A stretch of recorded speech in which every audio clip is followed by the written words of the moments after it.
화물연대가 연말을 앞두고 다시 총파업을 선언한 건 이른바 안전운임제를 둘러싼 갈등 때문입니다. 그동안 무슨 문제가 있었는지 자세히 따져봐 드리겠습니다. 자, 홍영 기자. 지난 6월에도 화물연대가 같은 이유로 파업을 벌였었는데 그때 정부와 합의안을 내지 않았습니까?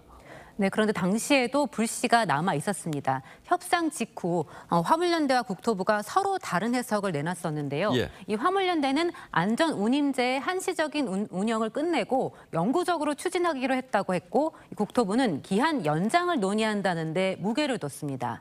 이후 국토부가 국회에 시행 성과를 보고하고 입법 논의를 하기로 했지만 9월 말에 한 차례 회의를 한 게 전부였습니다. 지금의 이런 상황이 뻔히 예상이 됐는데도 이 정부와 국회가 5개월 동안 사실상 손을 놓고 있었던 셈입니다. 자, 이렇게 방치할 수밖에 없게 만들었던 안전운임제를 둘러싼 핵심 쟁점은 어떤 것들입니까? 네, 안전운임제는 화물차 운전자들이 이 낮은 운임 때문에 무리하게 달려서 사고 위험이 높아지니 일정 수준 이 임금을 보장해주자는 취지입니다. 예. 그런데 화물 주인들은 안전 효과는 불분명한데 비용만 증가했다고 주장합니다. 이 화물연대는 안전운임제를 유지하고 현재 시멘트와 컨테이너에만 적용되는 이 제도를 전체 화물차로 확대하자는 입장입니다. 예, 알겠습니다. 그런데 3년 가까이 시행을 해봤으니까 제도의 실효성에 대해서는 어느 정도 답이 나오지 않았을까요? 네, 국토부가 용역을 맡겨서 연구해본 결과 대형 컨테이너 화물차의 교통사고는 2018년 18%, 2019년 19% 증가했지만 안전운임제가 시행된 2020년 처음으로 2.3% 감소했습니다. 예. 하지만 이 보고서는 제도 시행 기간이 짧아서 교통안전 개선 효과를 확인하는 데는 한계가 있다고 했습니다. 이 정부와 여당은 이 부분을 강조했는데요. 이 안전 확보 효과가 뚜렷하지 않으니 제도를 3년 더 연장해보자. 대신 적용 대상을 전 품목으로 확대하는 건 안 된다. 이렇게 결론을 낸 겁니다. 정부의 이 결론에 대해서 화물연대는 정부가 약속을 지키지 않았다 이렇게 주장하는 거고요.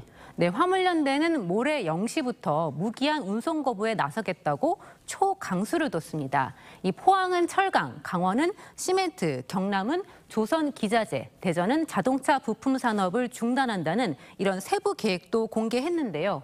정부는 엄중 대처한다는 입장이지만 이 파업이 현실화한다면 피해 규모는 지난 6월 파업 때보다 훨씬 클 것으로 보입니다. 예, 합의 보기가 쉽지 않을 것 같은데 국제적으로는 이 안전운임제에 대한 기준 같은 게 있습니까? 네, 2019년에 국제노동기구가 만든 지침이 있습니다.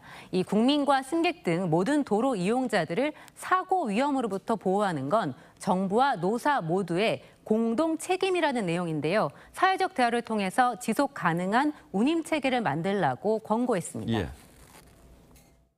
지금은 그냥 원가 계산해서 어떻게 합시다 이렇게 하고 그게 일몰제니까 끝나는 거냐 연장할 거냐 이거 갖고만 싸우고 있잖아요. 전체적으로는 사실 사고가 적으면 훨씬 더 큰 사회적인 이익이잖아요. 그런 걸 좀 만들어냈으면 좋겠어요. 예, 포항의 철강, 강원의 시멘트, 경남의 조선.